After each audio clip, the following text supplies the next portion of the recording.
అక్కడక్కడ కనపడే బుడ కాకరకాయలను ఆ కాకరకాయలకు సంబంధించి మంచి డిమాండ్ కూడా ఉంది.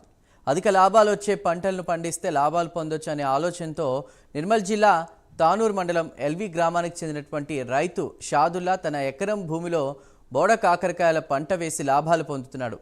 అయితే పండించిన పంటను నిజామాబాద్, నిర్మల్, నాందేడ్ ప్రాంతాల నుంచే వ్యాపారస్తులు వచ్చి 200 కేజీల చొప్పున హోల్సేల్గా తీసుకుపోతున్నట్లు షాదుల్లా తెలిపారు.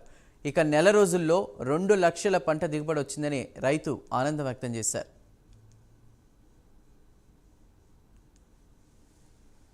నిర్మల్ జిల్లా తానూరు మండల్ ఎల్వి గ్రామం.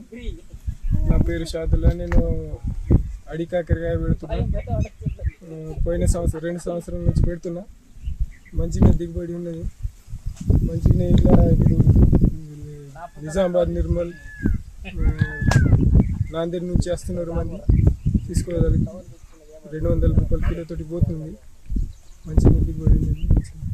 ఏ కిలో ఇచ్చిన అంటే సీడ్ ఇట్లా నీకు వాళ్ళు చెప్పి సీడ్ నేను ఇట్లనే అడవిలోకి వెళ్ళి కొద్దిగా ఇట్లా తీసుకొని జమ చేసుకొని ఇట్లా అర్ధ ఎకర్, పోయిన సంవత్సరం అర్ధ ఎకర్ పెట్టినా.